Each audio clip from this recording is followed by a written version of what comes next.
Welcome, everybody. Today is a great day, and I welcome you to our eMHIC Fireside Chat. I'm Nicole Waldron, and it is my pleasure to be your host this afternoon here in Toronto. In Toronto, it's 2 p.m. But here, well, guess what? We have folks from all over the world joining us, so it's different time zones for everybody. And we have from 5 a.m. to 11 a.m. to 9 p.m. at night. So tell us where you're joining from and what the time is. And so today, our fireside chat, the topic is healing in a new reality, exploring augmented reality potential for better mental health. Today, we're stepping into a space that feels both exciting and deeply human because at the heart of it all, this technology is something very simple, a need we all share, the need to pause, to reset, to find a moment where the mind can settle and where we can just feel a little more grounded. What's so interesting right now is that immersive technology like virtual and augmented reality are starting to open up new ways of accessing those states. Not in theory, but in real practice ways that people can use in their everyday lives. So today, we're going to explore what it looks like in practice, how these tools are being used to support emotional regulation, how they're reaching people in different settings, including those who may not always have access to traditional support, and what it takes to bring those and these kinds of innovations into the real world. We'll also take a look at some of the bigger questions around design, ethics, and how we make sure technologies are developed in a way that is truly supportive to people. And now one of the things I'm really looking forward to is hearing from our speakers who each bring a different perspective into this space, from building these tools to researching them to thinking about how they can scale and grow responsibly. And as I met with them before and we were prepping a few weeks ago, it was already an intriguing conversation. So I know it is going to be so for you. I tell you, get a notebook, get a pen, get some paper, and write some notes. And if you have a question, I'm going to tell you how you can ask those questions. But before you ask the questions, I want you to introduce yourself because we're in a virtual world and we're in a virtual stage. And so in the participation box, in the chat box, tell us where the country you're from, the organization, your area of interest. And one of the reasons we say this is it makes us easier to connect with others in the room. And who knows, it may spark some collaborations. And if you're part of eMHIC, you know, we like to brag and steal. So we encourage you to take the ideas you have and you hear about, learn from them, apply them to your places, and improve on them. Oh, see, Ohio State University is in the house. I like it as well. Keep it coming, keep it coming. And today's conversation is going to be recorded, so which is good. So you can catch it later in our knowledge bank, but you have to sign up on the eMHIC website, right? And Joe is calling in from the UK. Hi, Joe. And now in the Q&A box, you will place your questions. So I will try to get us to as many questions as possible, and as we go through. And so I'm going to start with speaker one because it's time for me to get out of Dodge. Oh, Natalie's joining from the UK. I see Sydney, Australia in the house. Wonderful. Julie, welcome aboard. So our first speaker today is Doran. And Doran is in Vancouver. He is the CEO and creator of Float VR, a mental wellness platform developed by Brain Switch Labs.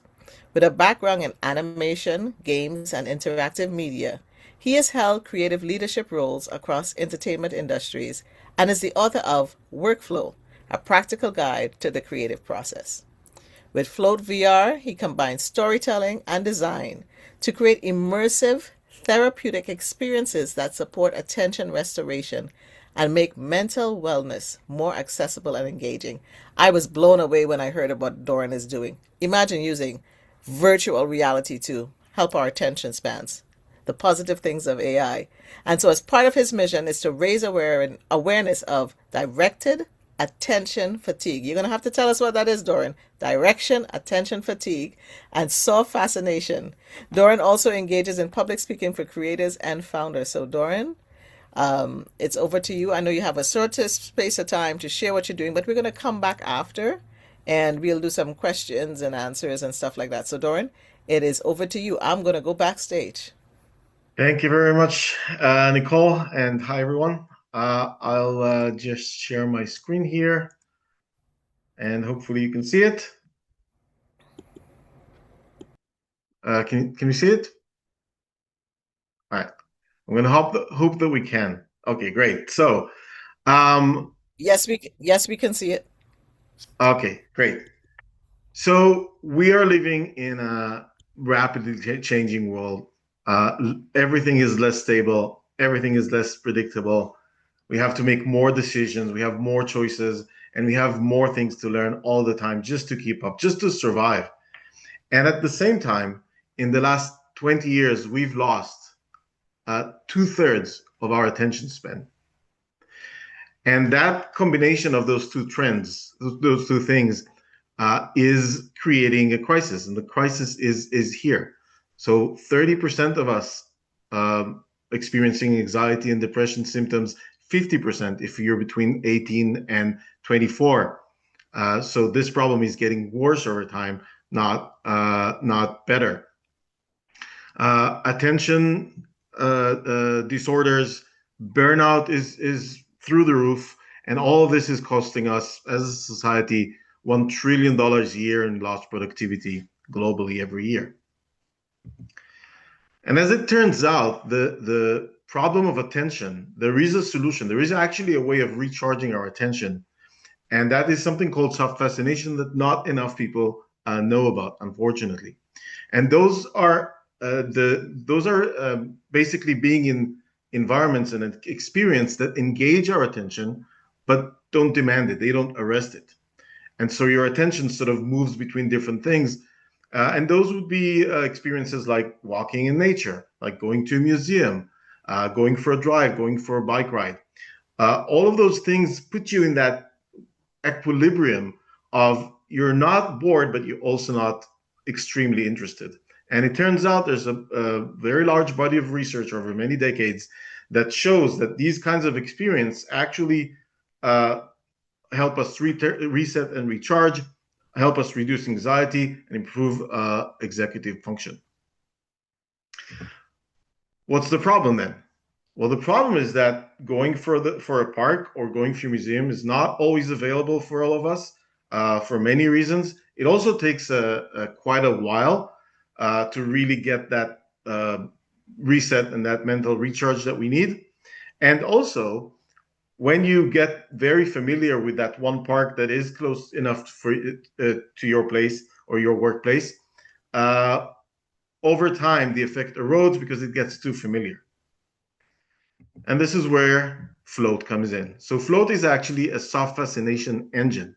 We combine virtual reality with generative technology, and the result is this experience that is different every time. So you don't experience the same moment twice. And it's the only digital tool out there that is satisfying all four characteristics of what's called attention restoration theory. And that allows us to actually deliver a concentrated dose of soft fascination where you can recharge instead of 30 to 60 minutes, it's 7 to 15 minutes. It's always accessible, no matter the weather or anything else, and it remains effective because of the generative nature of it. Many of the people who use it, our users, are neurodivergent. People use it for staying focused, for breaking brain loops, and for sleep. A lot of people use it for sleep, and just to be away from your own mind, for a while. And that turns out to be hugely impactful.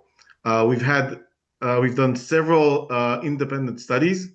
Hagit will talk about one of them in a bit, and we've seen reduction in anxiety, in aggression, in emotional distress, both in the moment immediately and also accumulating over time.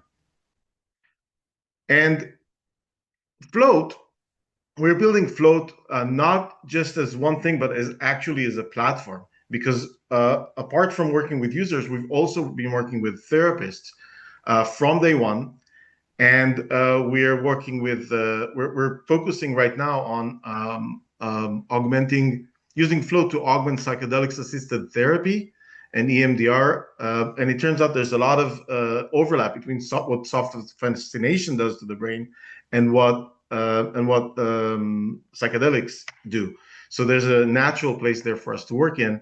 Um, Also, we see a huge value in employee care, and we have some pilots in hospitals. Some of them are finding us and asking how they can work with Float. So this is really cool. And so we're always up for collaboration. We're always looking for people to talk to and to explore opportunities. And it's an amazing, exciting journey, and I'm happy to be here and share it with you. Thank you so much. How Yeah. did you do that so quickly? Like, you packed a whole bunch into 5 minutes. I can't wait till we get back and we're talking more about this Float VR and how it's going to help me with my sleep. This is also going to be really good for people in menopause, just saying. And so All right. Doran's going to go backstage and we're going to bring up our next speaker who's going to present. And it's my pleasure to introduce Hajit Sabor Brands, and she's actually in Jerusalem right now, to the virtual stage. And she's otherwise known as Mercedes. She's a researcher in criminology, education, and applied intervention. Her work explores the use of immersed technologies to support emotional regulation and behavioral change, particularly among at risk adolescents. She combines academic research with real world application, including studies conducted in settings such as juvenile detention centers. I can't wait to hear the testimony because I know you have had experience with float as well. So I'm just going to turn it over to you. Thank you so much, Nicole. Thank you. It's a really pleasure to be here. So yes, I am a researcher and I also a personal user. I'm a researcher in the area of criminology and education. And broadly, I work a lot with at-risk youth. Recently, I led a randomized control trial, and my colleagues is actually here in the webinar. I'm so glad to see his name, Professor Brad Bushman from the Ohio State University. So we did a research alongside with Professor Barak Ariel from Cambridge University and the Hebrew University of Jerusalem. And what we were essentially trying to understand was whether immersive technologies such as Float VR actually work in real life setting in real world and in high risk environment. Where we work were a highly complex environment, and there were often a high level of emotional distress and aggression, and little access to therapeutic support. So it was very demanding environment to implement something like this. And in this context, we did implement a series of a short VR session using the Float VR Dawn just presented. And the idea was not just relaxation, but also to create a different kind of attentional and an emotional states for those young men, and allows those individuals within those residential care where we were to step out for ongoing stress they were in, even for briefly. And the results of the study was quite striking to us. So as I said, we did a randomized control trial, which means that one group get the treatment of Float VR twice a week, and the other group gets basically nothing, continuing in their routine. And over time, we saw significant reductions in self-reported aggression and emotional distress among the group, the treatment group versus to the control groups. And at the same time, a more immediate level of effect was that each VR session was associated with improvements in mood and increases in flow. So those were the numbers, but what really stood out was the how the participant actually experienced the application. So many of them describe it as the first time in a long time that just felt things become quiet and less overwhelming. And I have to say that this really resonated with my experience as well. And I actually, it's hard to put in words this experience, but there is something about the way you can feel the change in your internal state from within. There shouldn't be slides. I'm sorry, I wasn't making slides. So I think that is the interesting part, that this experience pulls you in. It reduces the noise. It makes it easier to access to a state of calmer, to a calmer mental state. And so this was their experience, and my experience was great experience of calm and into to other state of mental. I'm sorry, to calmer mental state. But I still think that I will say, as a researcher, that there is still more research need to be done in this area. We are relatively at early stage of the building a strong evidence around it. And I think that it is a very promising tool. And if I had to summarize my own experience and my experience as a researcher in one sentence, I would say that immersive technologies, particularly float VR, is not a solution by itself, but it can definitely create a condition in which regulation becomes possible in a new way. I think no, I'm not sharing slides. I'm sorry, I wasn't preparing any slides. So I hope I am clear enough. And if you can ask me a question, if I'm not, sorry for that. Nicole, you're on mute. I'm sorry. Of course, I'm on mute. There's no problem that you're not sharing slides. It's okay. And because we're going to get into a question and answer period after. But continue Oh, on if you have anything else you wanted to add no. before. No, I think I pretty much cover everything. Just to say, it is a great experience as a personal user and as a researcher that worked a lot with at-risk and disadvantaged population.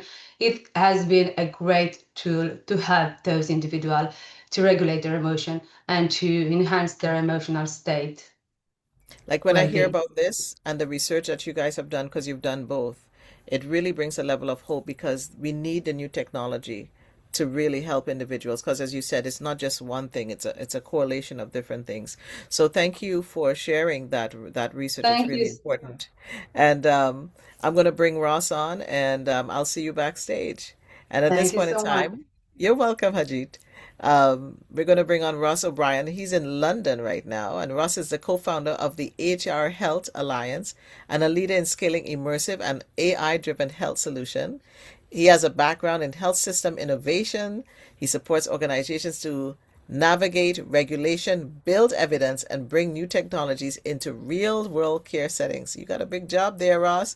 His work's focused on enabling developers to grow and succeed within complex health systems. So Ross, I'm going to turn this over to you because I know you have a slide deck that you want to share as well. So go ahead and then I'll be back on. Thank you so much, Nicole, and thanks to the folks talking earlier. It's really exciting to talk to you today from my perspective in the UK of being a co-founder of the XR Health Alliance. I'm going to talk to you about the Mindset XR program, UK-wide program, and how we used it to systematically scale XR health solutions in the UK. So why did we do this work? Well, like the presentations you've seen this morning, as somebody that worked in the NHS for over 13 years, I observed great XR solutions covering a range of different health needs, but they were out there in the wilds with people doing fantastic work, but always in isolation. And so we felt so strongly about this that myself and my co-founder, Sarah Tico, created the XR Health Alliance, and we wrote a report with the NHS, with UKRI, or UK Research and Innovation, some of the government bodies in the UK, and some other sponsors, and basically called for a national strategy an evidence and validation pipeline, and an infrastructure that allowed the systematic scaling of XR health products. And we put out that report. It's still there today to see, with a series of recommendations and case studies. We were really pleased that that report received critical funding of £20 million in the UK to set up the Mindset XR program. And the good people at UKRI listened to some of our recommendations and created that national coordination across industry and health provision. They created a way that people could develop evidence, validate their solutions, and have kind of a pipeline of innovation that led to scaling that innovation and access to the market, not only in the NHS, so in the government sector, but also in the private sector as well. The program's been a fantastic success. It's helped the system go from disparate great ideas to all pulling together and working as one. It's helped the solution providers to come up with solutions and actually validate whether they're any good or not, working in the environment of the NHS. And it's led to much higher visibility of those solutions. So it started to impact on the adoption problem of kind of good ideas getting outside of kind of their local area or research facility. We were commissioned by the University of Liverpool recently to undertake a second report. And in that report, we looked at what's happened kind of structurally. And we were really pleased to see that across UK universities, 60% of the universities reported that they were using XR health solutions or they were involved in the development of in some way. We also saw that 30% of NHS trusts or NHS bodies in the UK were also actively using XR health products. And we reported back that 74 companies had been funded and had gone through the Mindset XR program towards scale. And we also saw that the program over the course over the last 5 years allowed some of the nascent products that were part of the early program to mature. We saw those products go from proof of concepts into medical devices. And one of the loveliest things for us as the XR Health Alliance is we saw this ecosystem grow and we saw connectivity there. In the market as a whole, we've seen, as I said, kind of fragmented SMEs, a weak evidence base, limited application in the NHS, and then that's moved into much clearer priorities in terms of procurement. We've now have structured pathways. There's a portfolio of evidence and a stronger evidence base for the work that we do.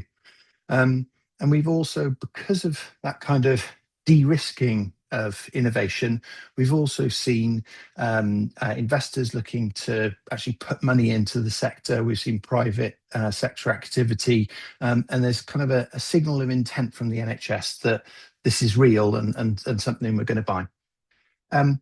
We still have a bit of a structural issue in that there is still procurement complexity, there is still regulatory uncertainty, and there's still fragmented evidence standards. But we believe overall there's been a really positive shift to this point now where we have a replicable model for emerging health technology. And it's not only XR that could benefit from this type of approach, lots of other technologies, but we've really seen a change and shift positively. So please do reach out if you'd like to hear more. And as Nicole says, I will be as part of the questions and answers in the next session as well.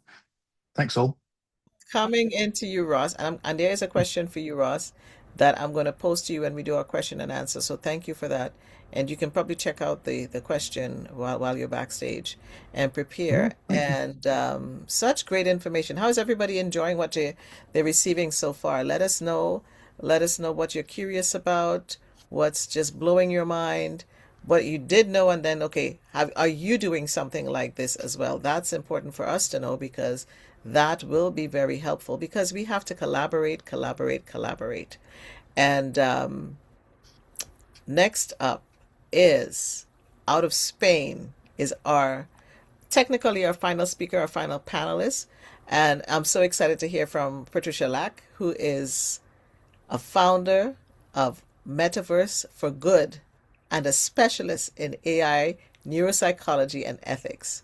She's a member of the European Experts Group at the WHO Knowledge Community on Digital Mental Health Technologies Regulation, and she has an interdisciplinary background spanning cognitive science, biotechnology, and health.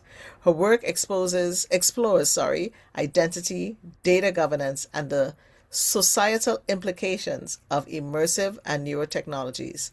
She is actively engaged in advancing ethical standards in emerging digital environments. So let's give a warm welcome to Patricia on stage. We need like clapping emojis and stuff. So, definitely show us your emojis and be sure. I'm seeing some questions coming in as we wait for Patricia to come online here.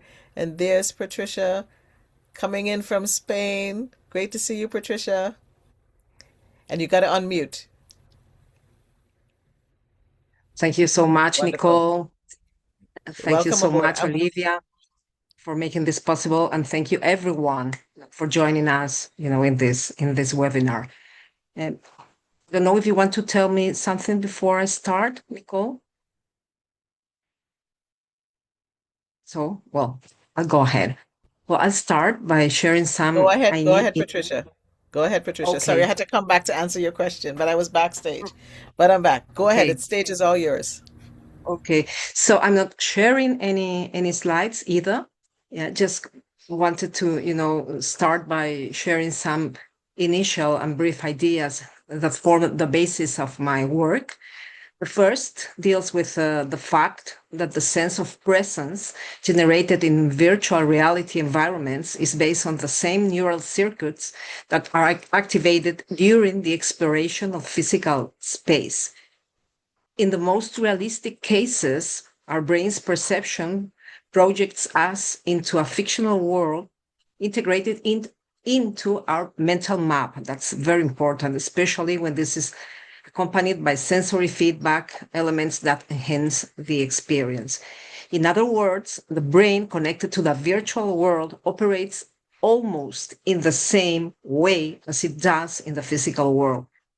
The veracity of the experience is kind of irrelevant. The brain integrates and processes external signals to inform and execute our decisions. This interaction is completed through the correspondence between what we perceive, and we do. This is why immersion, which relies on the illusion of non-mediation, direct interaction, and the feeling of being located inside the virtual space, also reshapes our identity. We are talking about our psychological unity, about the embodiment of experiences over time into a kind of evolving self-conclusive story about a person's sense of self. And this is the type of identity that is often at stake when we suffer an identity crisis. As we may know, identities are inherently dynamic, as individuals constantly change and evolve while making sense of themselves by reconciling those changes into a coherent narrative of themselves.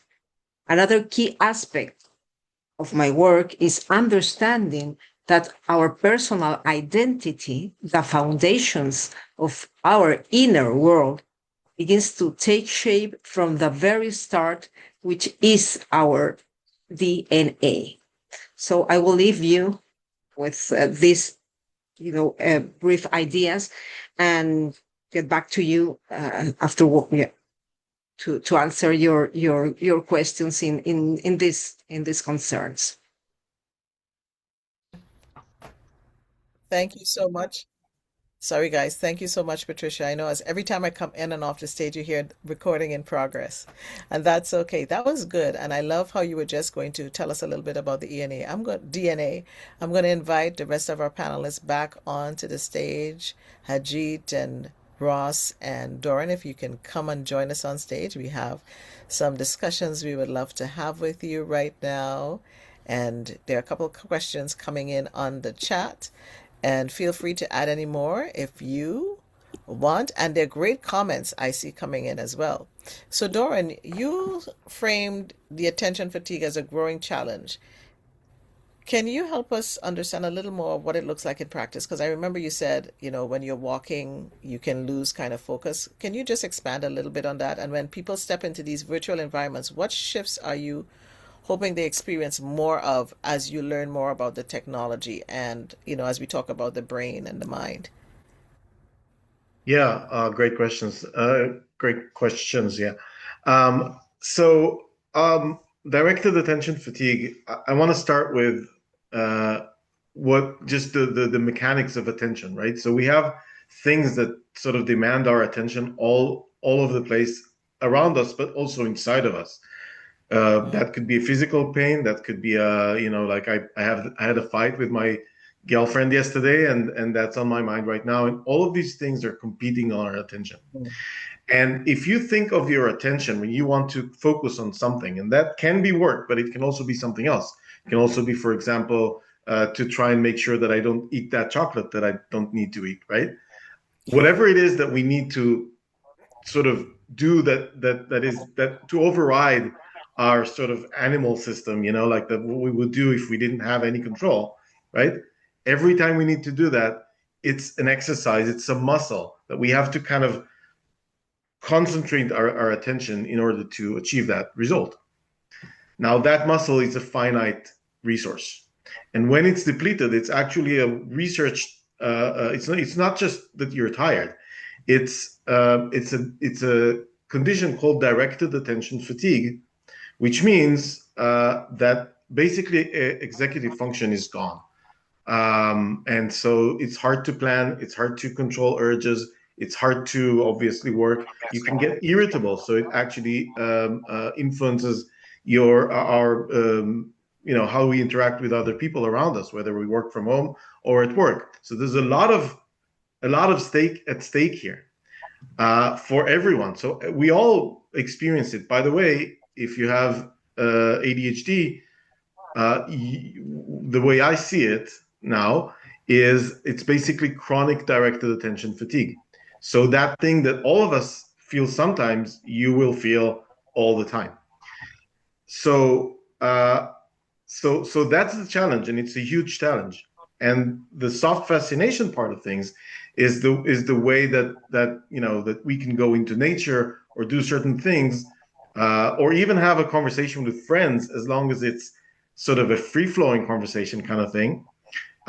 Those things that don't demand our attention, that don't really interest us, but also don't bore us, those things are restorative. So when you go into float, what happens is, so I'm answering your second question now. When you go into float, what happens is that you're experiencing environments that are designed exactly to do that, to be not super interesting, but also not boring.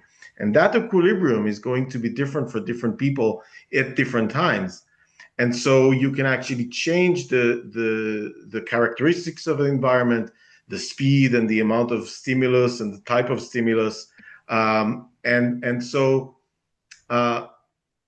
walking outside is great. And by the way, float does not want to replace that at all. It's a Right. great thing to do. And as much as we can do it, we should. But when what's outside isn't what we need, or, weather or whatever else, having the tool, having the ability to actually have exactly what you need in terms of that soft fascination Yes. is a huge bliss. I like Natalie says this is that third space between worlds when we need a break.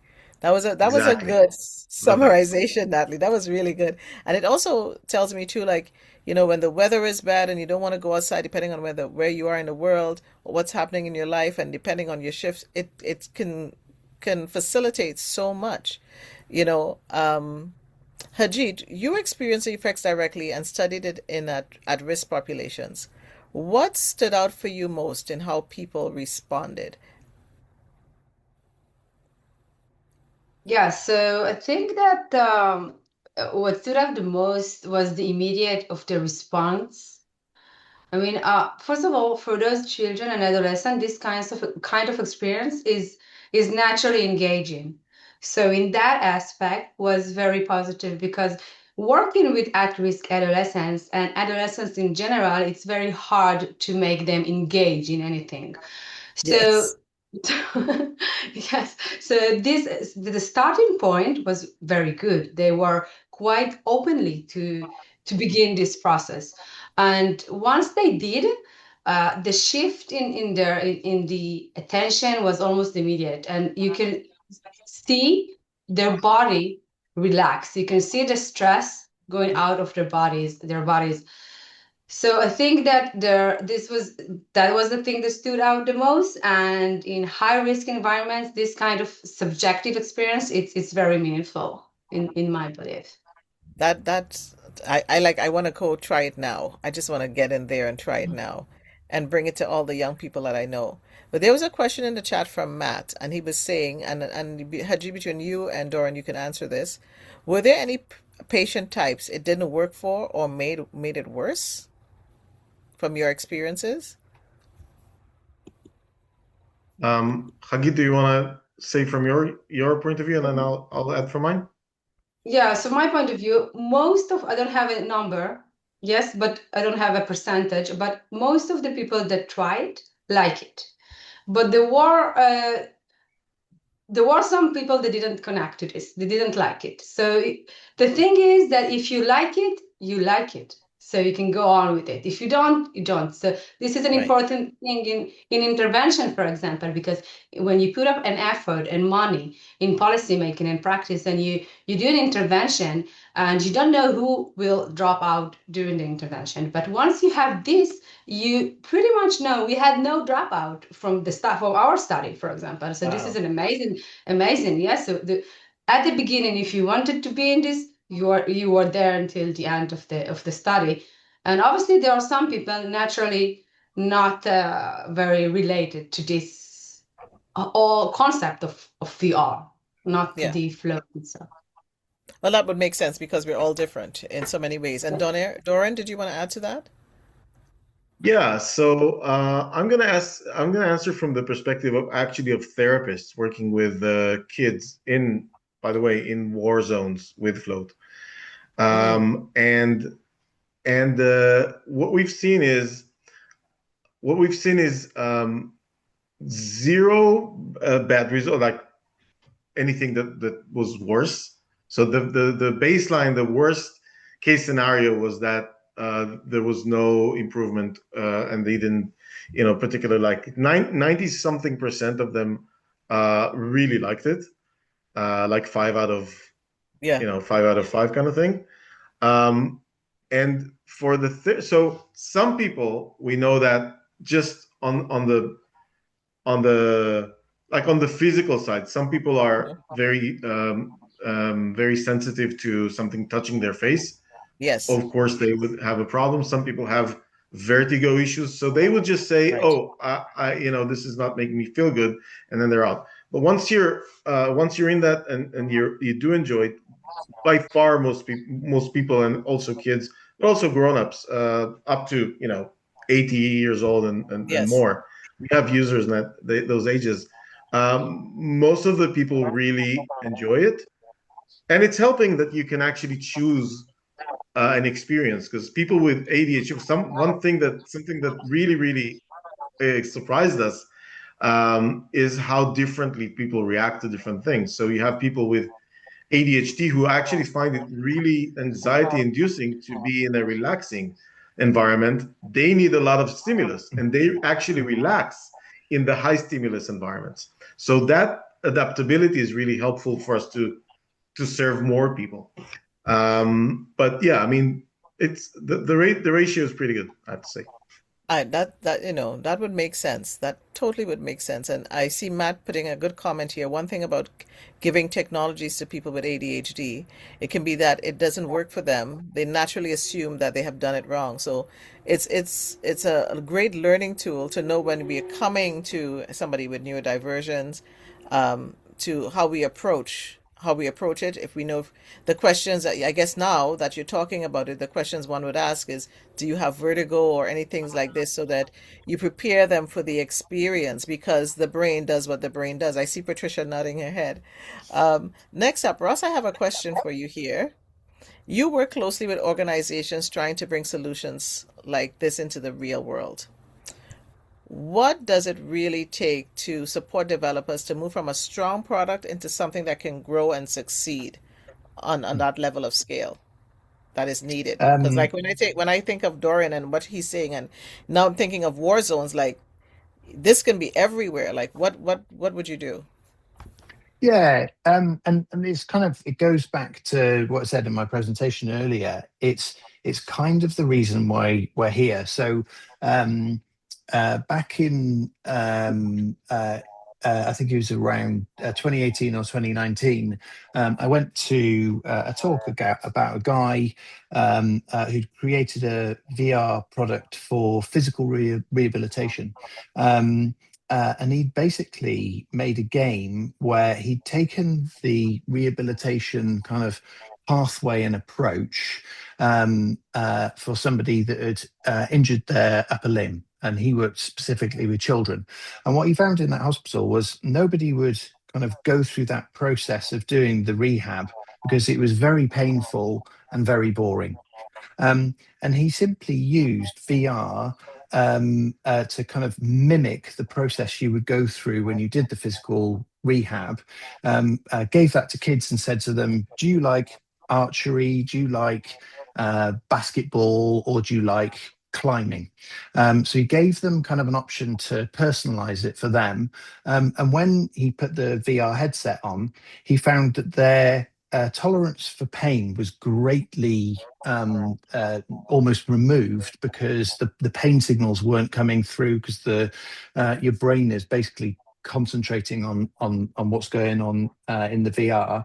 And he actually had to cap the amount of times that people were doing the rehabilitation exercises. So we had to kind of like stop it and turn it off. And we were like, this is bonkers.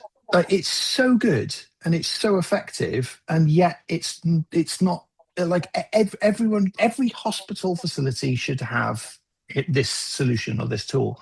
And then we went and started to do more and more research. And by 2020, we'd realized that there was loads of work in rehabilitation, loads of work in pain, loads of work in surgical skills training, and mental health. There was a panoply of different XR health solutions, but they were all done in silence and isolation. Um, and we talked to a number of the people that were makers and solution providers, and what they found was they could influence their hospital or their immediate purchaser, but beyond that, investors wouldn't invest in them because they're kind of like, well, there's no compliance and regulation in this field, so kind of like, it's a bit like the Wild West, isn't it? There were no kind of specific incubators, and there was no like clear pathway to build your evidence. So it's a boring answer, but it's about the structure. It's not so much around what can Doran do to make a change and impact so he can sell better. Doran could be the best salesman in the world, but unless the structure is there for piloting with patients, unless there's a move to create regulation and kind of just do the boring stuff, create the framework so that there is the adoption, that won't give confidence to the investors. And if the investors have confidence in it, they will invest, and then the hospitals will have a good quality solution that they will buy. So there needs to be that kind of structural piece. And I think that's what we've been really good at in the UK, is we invested that money, and we've kind of done it and proved that if you do, you get to the point at the end where you can get companies, they can be part of that system, and they can safely scale and grow.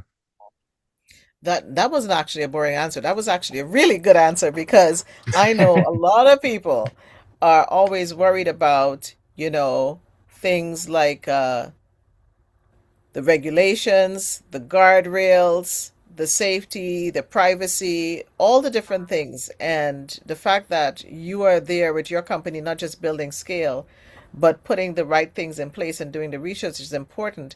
And Patricia, I see you nodding because this is part of your wheelhouse in terms of regulations and stuff like that. Did you want to make any comment to what Ross had to say? Of course, I agree with with almost everything he says. Unfortunately, right now UK is not part of European world, no. So I yeah, apologize. unfortunately, Yet. I it's a pity I, for me yeah. particularly. No, the real fact is that there is an inflation of regulations. Yeah. And not only in Europe, yeah, but also in the States, also in Latin America. And and for us, from technical and of course talking about the technical and the scientific part of this, it's very hard to move on, unfortunately.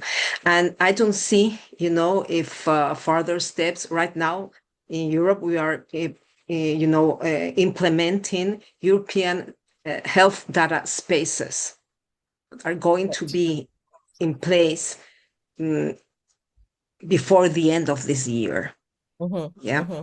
yeah. The idea is to share, trustworthy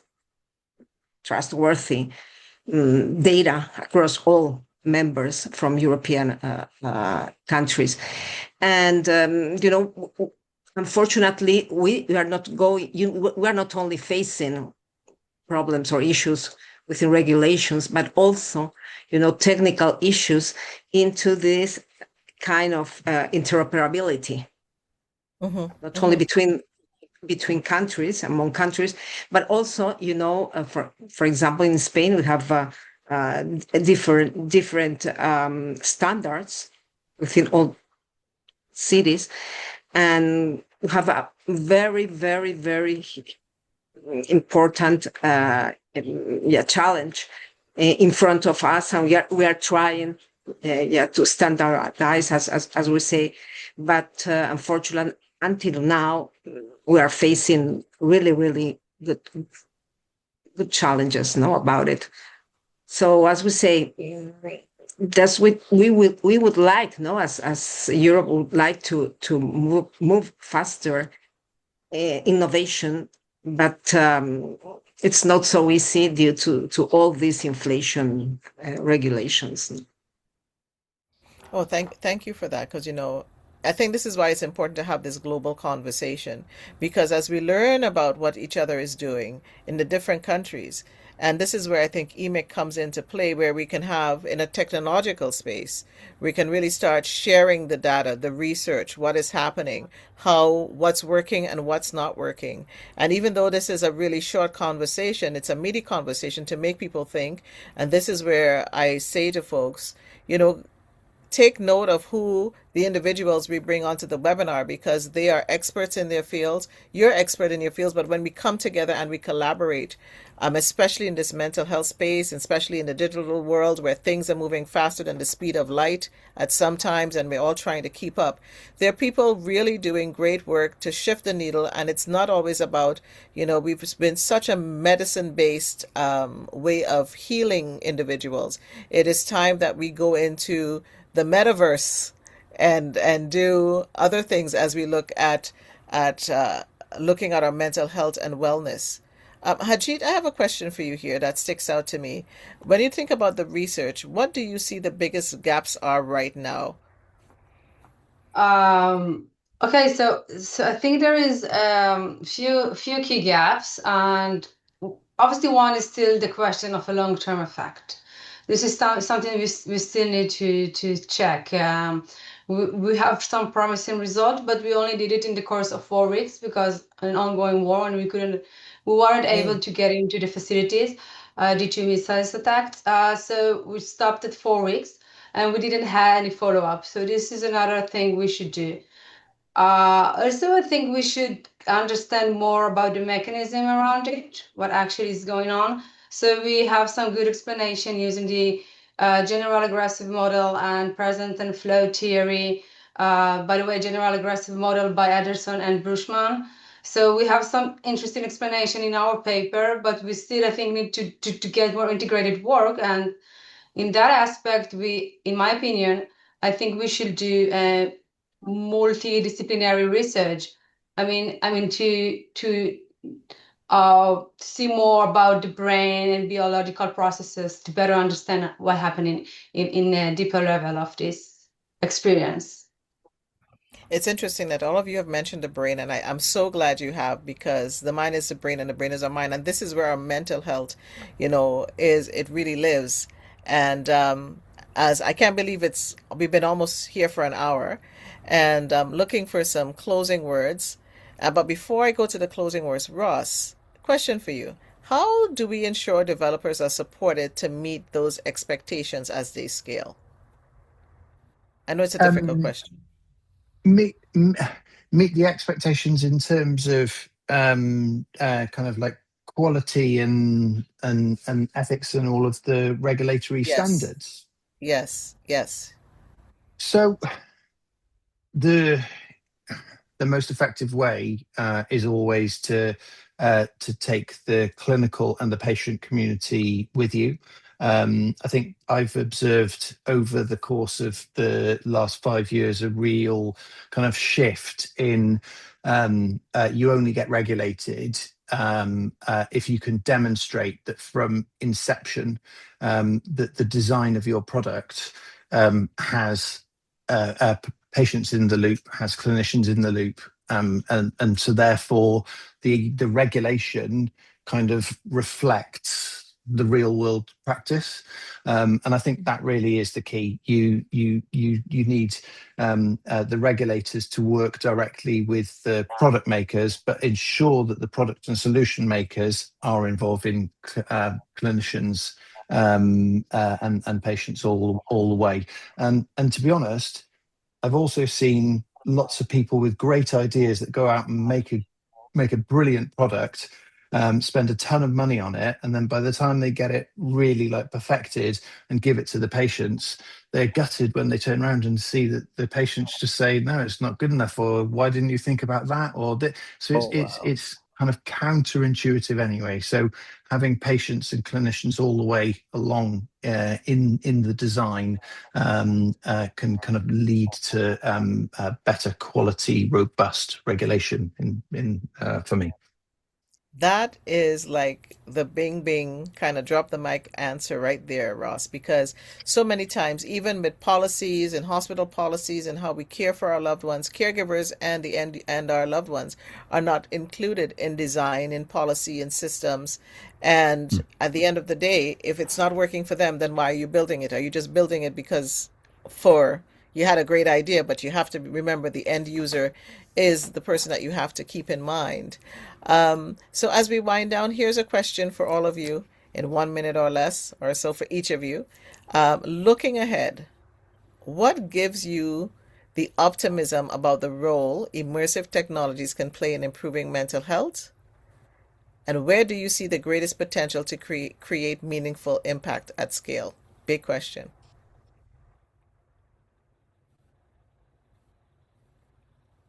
So who I goes can first? start.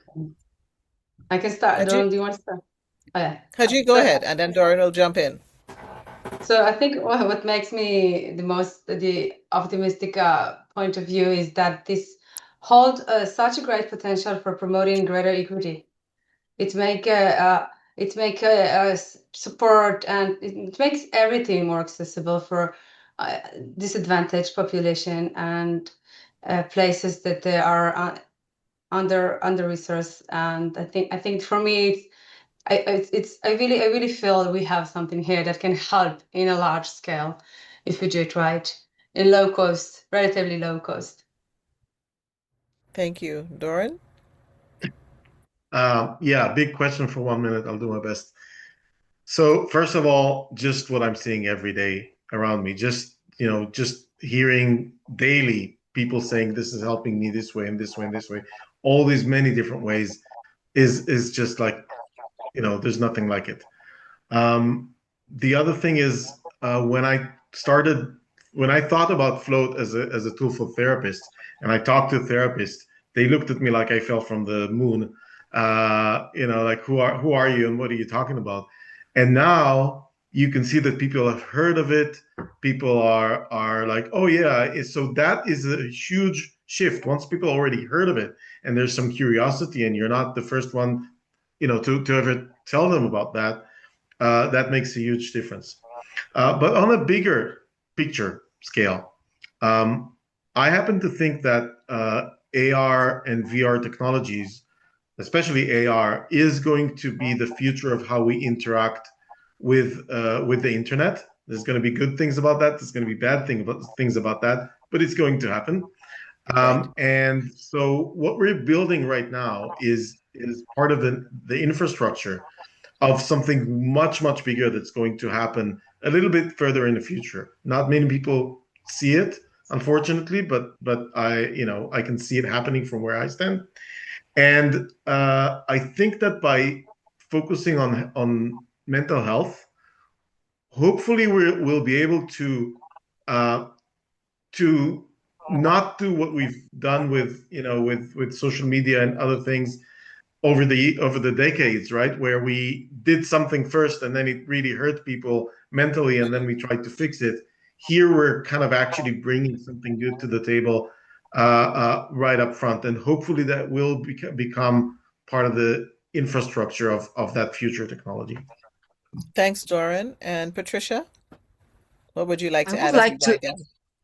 yeah, I would like, to leave you with an open question.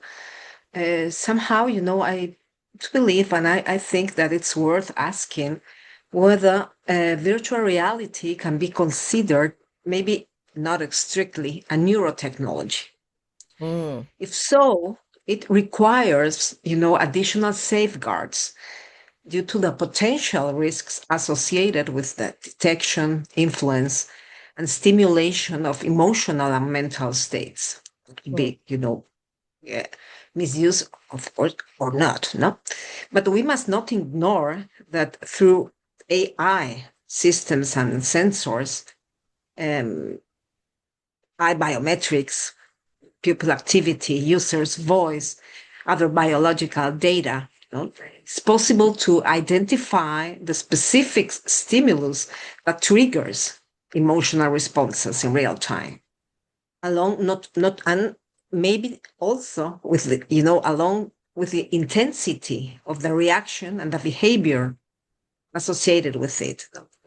So as our mm. understanding of how to evoke and alter human emotions grows, and our ability to comprehend the complexities of emotions improves, there is also an inherent risk that this knowledge, as I said before, could be misused. No, and maybe I would like to give you just food for thought. No, given the known potential effects of social media and video games on mental health, it is likely that this impact will be exacerbated by this, the sense of realism, the illusion of being, and a new form of agency. And all of this needs to be also taken into consideration when we talk, in general, virtual reality, no, about virtual reality.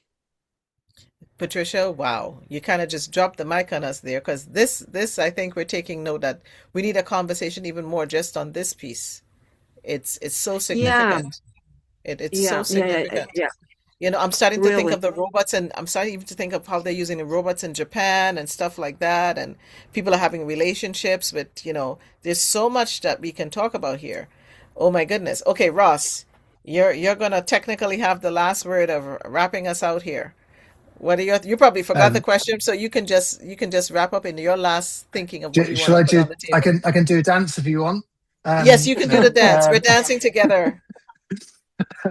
Very, very quickly, because this is my real passion area. Um, Obviously, mental health is a scale of kind of well-being to treatment and everything else in between. The most exciting area for me and the most impactful has definitely been as we've moved towards treatment. So there's a one gentleman, Matt, who's in the audience today, works for a company called Tend. They've created mindfulness-based cognitive therapy in XR, and their results are so Wow. powerful. You can see that people go through that process that they used to have just as a discursive process, but they actually live and embody the therapy, and the results are absolutely fantastic. So I'm really excited for what XR can do in the mental health treatment space these days. It's really, really genuinely exciting. I like Matt, you've been dropping some nuggets. You've been asking some really good Mm. questions. I'm going to tell people, copy the chat if you can, screenshot the chat if you can, because there are some great things in the chat. I'm making sure that I'm doing that myself because it's some rich comments in there. There were some great resources dropped in the chat. So please make sure that you check out our chat. And I just want to say a big round of applause as I can clap and you guys can show your emojis in our virtual rooms of thanking our amazing panelists, Patricia, Ross, Doran, Hajit. I so admire you. I'm so grateful for you. You definitely give me hope, and I'm sure you're giving a lot of people hope because we need more to really deal with the wellness of our mental health. And we know that in a world that is changing vastly, we really need to address our mind is our brain is our mind, so we can be better human beings. And folks, listen, the recording, we will have it. You got to check out our eMHIC website. And for those who are listening and probably not looking around, it's eMHIC website. We'll post stuff as the days come up. Pay attention to our social media. Our LinkedIn is where we drop a lot of stuff. If you have any feedback you'd want to send us, any other topic you'd want to hear, send it to our email admin@emicglobal.com and let us know what's on your mind. So thanks for being here. I am stimulated thinking about all the great things that have been brought here today. And you know what? The engagement in the chat to me has been just actually phenomenal. And the comments. And Alice Alan actually said, VR for behavior activation with patients that have depression is recently shown good results. And so when you start seeing things like that, we need to help our clinicians, and as we say, the workforce, anybody working in the workforce, not to be scared of technology, not to be scared when they hear digital, and not put us in a box, and recognize the scope of what is happening to change our mental health and wellness.